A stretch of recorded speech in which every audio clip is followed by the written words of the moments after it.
बन गया। तो शिया और सुन्नी कहते थे ये तो कन्वर्टेड है, हमारा लीडर नहीं है। फिर उनसे दूसरी बात पूछो तो वो कहते थे ये तो सुअर का मांस खाता है, हमारे यहाँ तो वर्जित है। फिर उसको पूछो तीसरी बात तो ये तो शराब पीता है, हम मुसलमान तो शराब नहीं पीते। और सबसे बड़ा ऑब्जेक्शन था, जिन्ना का परिवार ब्याज पर पैसे दिया करता था, ये उनका मुख्य बिजनेस था। आप जानते हैं कि मुसलमान ब्याज पर पैसा लेना देना पसंद नहीं करते। तो वो कहते थे ये मुसलमान कहां से है। तो हिंदुस्तान का शिया और सुन्नी समाज जिन्ना को लीडर कभी मानता नहीं था, लेकिन अंग्रेज जबरदस्ती उसको मुसलमानों का नेता है ऐसा करके पैम्परिंग किया करते थे। धीरे धीरे उसकी बार्गेनिंग पावर उन्होंने बढ़ाना शुरू किया और कांग्रेस में उसको पहले भर्ती करा दिया। कांग्रेस के अंदर आके उसने ये कहना शुरू किया कि एक ना एक दिन भारत आजाद होगा, तो अलग अलग हमको संप्रदायों के आधार पर मत विभाजन करवाना है। तो कांग्रेस के कई नेता कहा करते थे कि नहीं ये कोई काम नहीं है, ये कोई इशू नहीं है। धीरे धीरे जिन्ना ने देख लिया कि कांग्रेस उसकी इस बात से सहमत नहीं है, अंग्रेज उसको बराबर इसी के लिए पैम्परिंग करते रहे। एक दिन जिन्ना ने कहा कि कांग्रेस में मेरा दम घुटता है, मुझे ये पार्टी छोड़नी है, वो अलग आ गया। उसी समय अंग्रेजों ने क्या किया कि पुरानी बनाई हुई एक छोटी सी संस्था थी जिसका नाम था मुस्लिम लीग, जिसका अंग्रेजों ने कभी रजिस्ट्रेशन किया था सोसाइटीज ऑफ रजिस्ट्रेशन एक्ट के आधार पर 1905-6 में। उस संस्था का जिन्ना को प्रेसिडेंट बना दिया। उस संस्था में मेंबर कितने थे? 5, उसमें से एक जिन्ना, 4 में एक टाइपिस्ट जो संस्था का काम टाइप करता रहता था, एक झाड़ू लगाने वाला, ऐसे करके 5 मेंबर थे। छठा कोई मेंबर नहीं था। लेकिन यह संस्था का नाम ऐसा फैलाया, टाइम्स ऑफ इंडिया में पहले ही दिन जब मुस्लिम लीग का प्रेसिडेंट बना तो जिन्ना का इंटरव्यू आया, उसमें पूछा गया कि भाई आपका उद्देश्य क्या है, तो आजादी लेना। तो उसके बाद का उद्देश्य क्या है, तो भारत में मुसलमानों की सत्ता स्थापित कराना। तो कैसे संभव है, हिंदू तो मेजॉरिटी में है। तो जिन्ना ने कहा कि अगर संभव नहीं हुआ तो भारत का बंटवारा करना।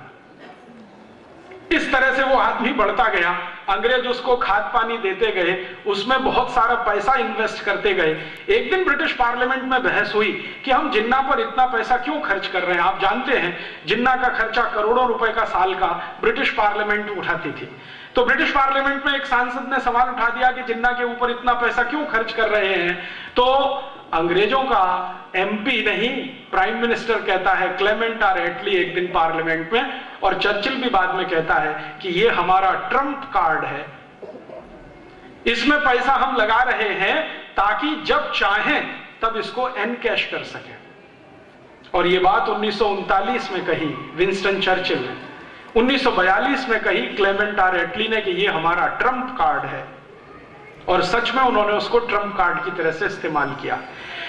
1942 का भारत छोड़ो आंदोलन जब सफल हो गया और अंग्रेजों ने देख लिया कि भारत के क्रांतिकारियों में बहुत बड़ी लहर पैदा हो गई है, भारत छोड़कर जाना ही पड़ेगा।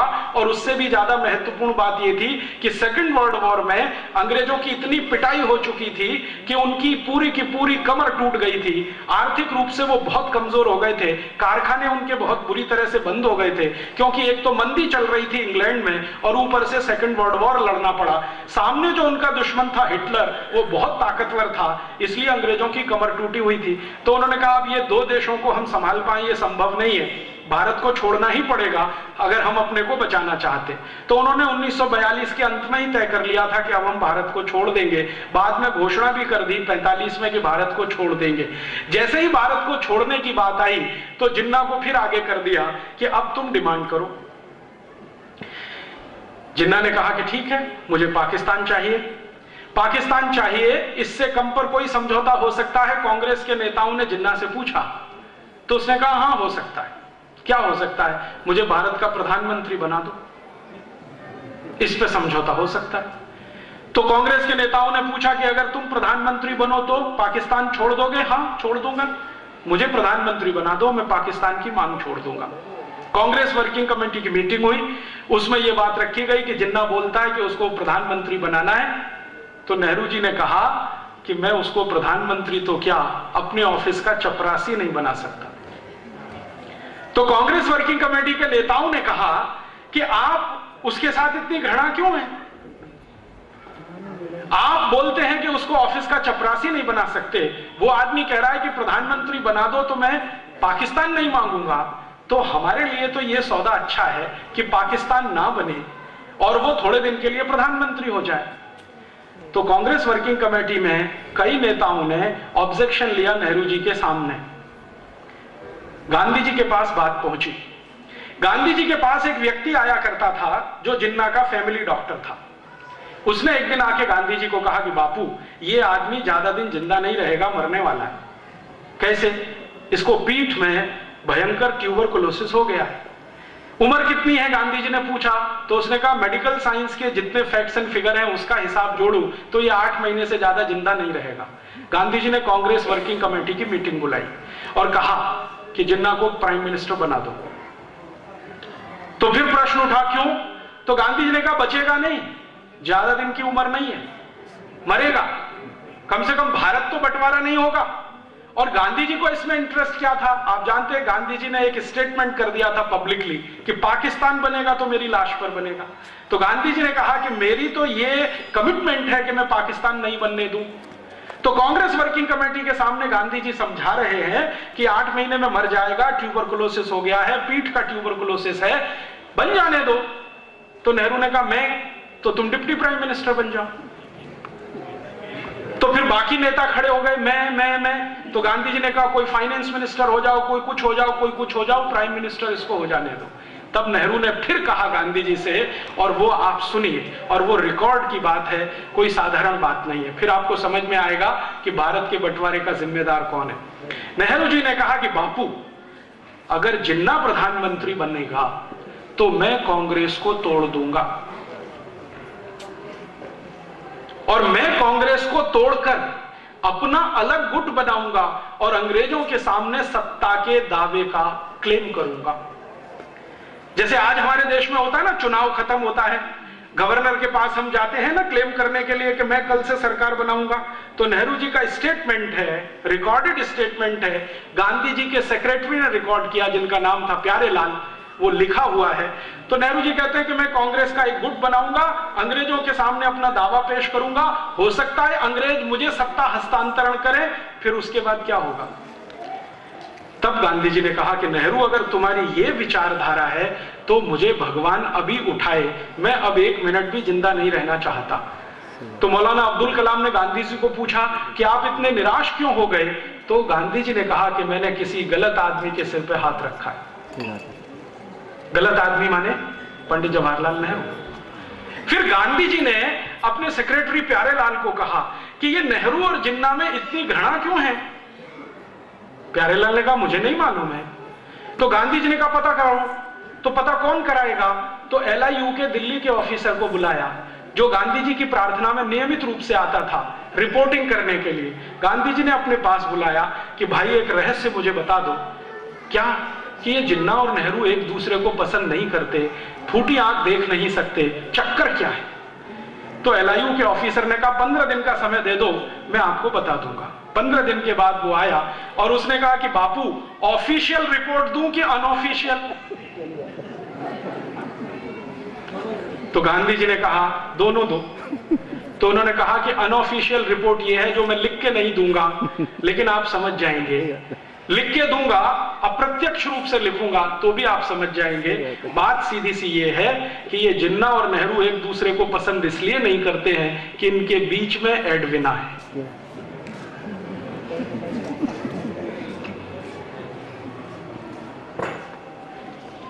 अब आप इसमें से अगर निष्कर्ष निकालना चाहें तो भारत का बंटवारा एक स्त्री के कारण हुआ, एक औरत के कारण हुआ, और वो थी एडविना। नेहरू भी उससे लगा हुआ, जिन्ना भी लगा हुआ, और एडविना इतनी चालाक, दोनों को हैंडल करती थी, दोनों को हैंडल करती। और इन दोनों को तैयार किया उसने, नेहरू को और जिन्ना को, दोनों को। आपको एक घटना सुनाता हूं जो आर्काइव्स के रिकॉर्ड में दर्ज है। किसी दिन ये रिकॉर्ड्स खुलेंगे तो देश में विस्फोट होगा। 3 जुलाई 1947 को एडविना और उसका पति, तथाकथित पति, सो कॉल्ड माउंटबेटन, क्योंकि माउंटबेटन एडविना के साथ कभी बेडरूम में सोया नहीं जितने दिन वो भारत में रहा। तो कौन सोता था? आप सब जानते हैं। माउंटबेटन तथाकथित पति एडविना का 3 जुलाई 1947 को अपनी पत्नी को बुलाता है और कहता है कि मैं जा रहा हूं शिमला। क्यों जा रहे हैं? अंग्रेजों के यहां से चिट्ठी आ गई है पार्लियामेंट से कि जल्दी से भारत का बंटवारा करने के लिए तैयारी करो, दोनों देशों को अलग अलग करना है। चिट्ठी आ गई है, मुझे इस पे कुछ काम करना है। तो एडविना ने पूछा काम क्या करना है? तो उनका मैं जा रहा हूं शिमला, तुम दोनों को लेके मेरे पीछे आओ। दोनों माने नेहरू और जिन्ना, इसको लेके आओ। तो एक ही दिन लाना है? नहीं नहीं, अलग अलग दिन लाना है। तो पहले पहुंच गया माउंटबेटन, पीछे से एक दिन लेके गई वो नेहरू को शाम को ही इशारे इशारे में कहा गया कि आपको बंटवारे के पेपर्स पर हस्ताक्षर करने हैं। नेहरू ने कहा कि मैं नहीं कर सकता। क्यों नहीं कर सकते? तो कांग्रेस वर्किंग कमेटी में मुझे पूछना पड़ेगा। तो कांग्रेस वर्किंग कमेटी में बाद में कहना, पहले हस्ताक्षर कर दो। तो नेहरू ने कहा नहीं। और ये सब थोड़ी देर चला वार्तालाप। थोड़ी देर के बाद एडविना ने आर्म ट्विस्टिंग किया, और वो आर्म ट्विस्टिंग ये था कि मिस्टर नेहरू, अगर आप अभी साइन नहीं करते हैं तो मुझे कुछ फोटोग्राफ्स भारत की प्रेस में रिलीज करने पड़ेंगे। सही बात है।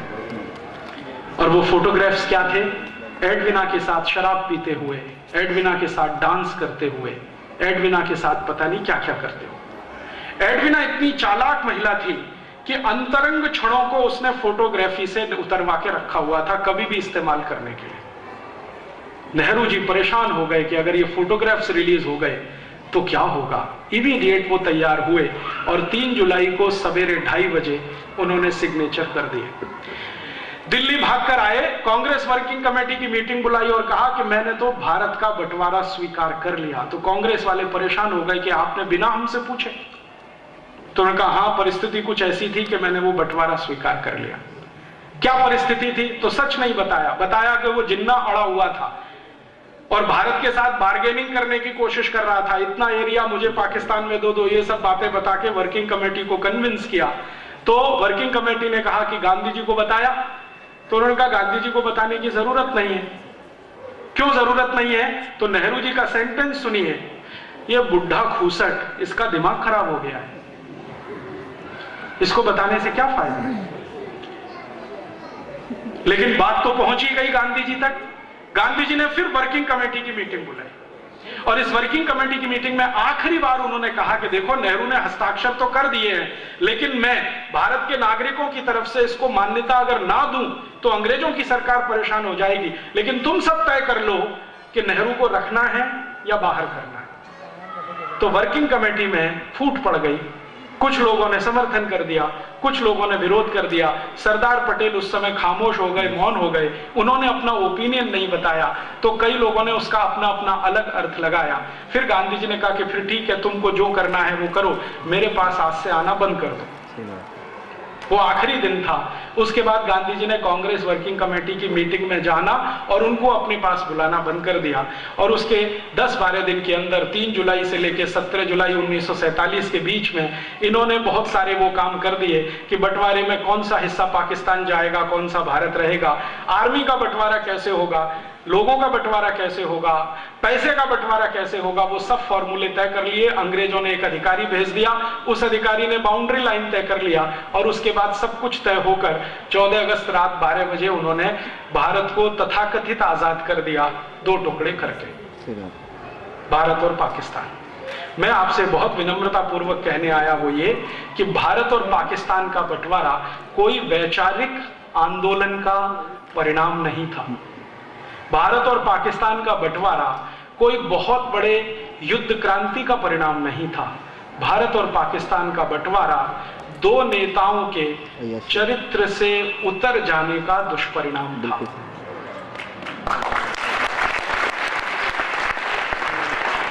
हमारे यहां यह कहा जाता है कि सामान्य आदमी दुष्चरित्र हो जाए तो उसका स्वयं का पतन होता है, लेकिन भारत के प्रधानमंत्री पद के दावेदार व्यक्ति के चरित्र का पतन हो जाए तो राष्ट्र का ही विनाश होता है।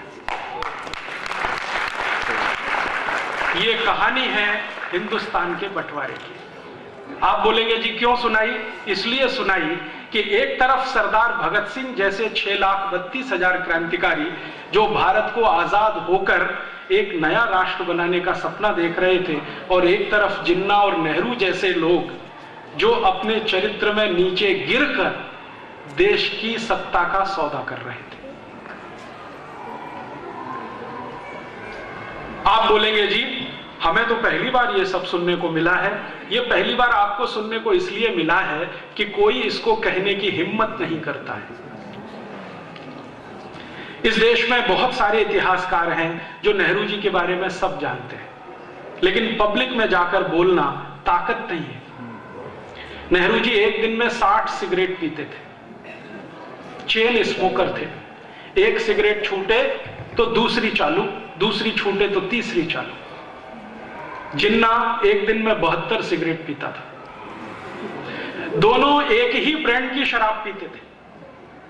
पेरिस में, फ्रांस में एक शराब बनती है जिसका नाम है कॉन्यैक। उस जमाने में उसकी एक बोतल 16,000 रुपए की आती थी, और उस जमाने का 1 रुपया आज के 300 रुपए के बराबर है। तो दोनों की शराबें पेरिस से आती थी। कपड़े धुलने के लिए पेरिस जाया करते थे। सिगरेट पीना, शराब पीना और मांस का खाना खाना। जिन्ना सुअर का मांस खा लेता था, नेहरू जी गाय का भी मांस खा लेते थे। इसका पता कैसे चला? जैसे ही देश के बंटवारे हुए तो बंटवारे के तुरंत बाद कांग्रेस के कुछ नेताओं ने नेहरू जी के सामने एक प्रस्ताव लाया कि नेहरू जी, आपने लाहौर में एक भाषण दिया था और बोला था कि मैं कभी भारत का प्रधानमंत्री बन गया या मेरे हाथ में देश की बागडोर आई तो गाय की हत्या बंद करने वाला कानून 1 मिनट में बनाऊंगा। अब देश के आप प्रधानमंत्री बन गए हैं, गो हत्या बंद करने का कानून तो बना दो। तो नेहरू जी का बहुत मुस्कुराते हुए उत्तर था कि वो पहले की बात थी, अभी की थोड़ी। तो उसने पूछा क्यों, क्या तकलीफ है आपको? गोरक्षा का कानून बन जाना चाहिए इस देश में, क्या तकलीफ है आपको? तो नेहरू जी ने कहा मेरे लंच का क्या होगा? और नेहरू जी का सेक्रेटरी जिसका नाम था जॉन मथाई, वो लिख कर गया है कि नेहरू जी के लंच में बीफ चलता था। बीफ का मतलब होता है गाय का मांस। वो खुद गाय का मांस खाते थे और अपने को कश्मीरी पंडित कहा करते थे। नेहरू जी की इन 2 छोटी सी दुष्चरित्रताओं ने पूरे देश में सत्यानाश कर दिया। क्या सत्यानाश हुआ? अंग्रेजों को पता था कि ये आदमी ऐसा है जिसको हम चाहें तो घुमा सकते हैं। क्यों? जिसको चरित्र में कमजोरी आ जाती है, जो लंगोट से पक्का नहीं होता है, उसको चाहे वो घुमा सकता है। ये दुनिया में सबसे बड़ा उसूल है सार्वजनिक सामाजिक काम करने वालों के लिए। जो लंगोट का पक्का नहीं होता है उसको चाहे वो घुमा सकता है। तो अंग्रेजों को पता चल गया कि ये तो बहुत कच्चा आदमी है, तो उन्होंने उस कच्चे आदमी के कच्चेपन का भरपूर फायदा उठाया और संसद में बार बार भाषण हुआ। एटली बोलता है, चर्चिल बोलता है कि चिंता मत करो, नेहरू के हाथ में सत्ता है, हम जो चाहेंगे वही होगा। तो आप चाहेंगे तो क्या होगा? तो चर्चिल ने कहा कि चिंता मत करो, भारत से हम लौटने के बाद भी भारत में वही होगा जो हम चाहेंगे।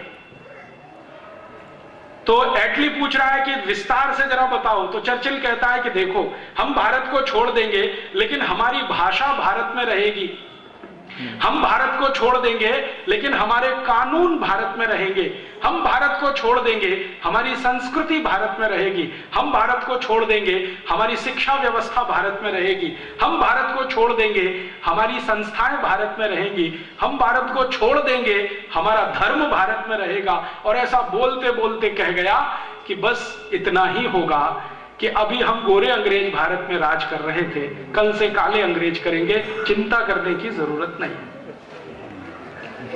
और आप जानते हैं आजादी मिलने के बाद नेहरू जी का जो पहला भाषण हुआ भारत की संसद में, वो संसद के अंदर रिकॉर्डेड है, 3.5 घंटे का स्पीच है, जिसमें नेहरू जी कह रहे हैं कि भारत की आजादी के बाद हमें भारत चलाना है तो इन्हीं अंग्रेजों की मदद लेनी पड़ेगी जिन्होंने अब तक भारत चलाया है। इसलिए मैं संसद में ये अनाउंस करता हूं कि अंग्रेजों की बनाई गई प्रशासनिक व्यवस्था जैसी की तैसी ही चलेगी।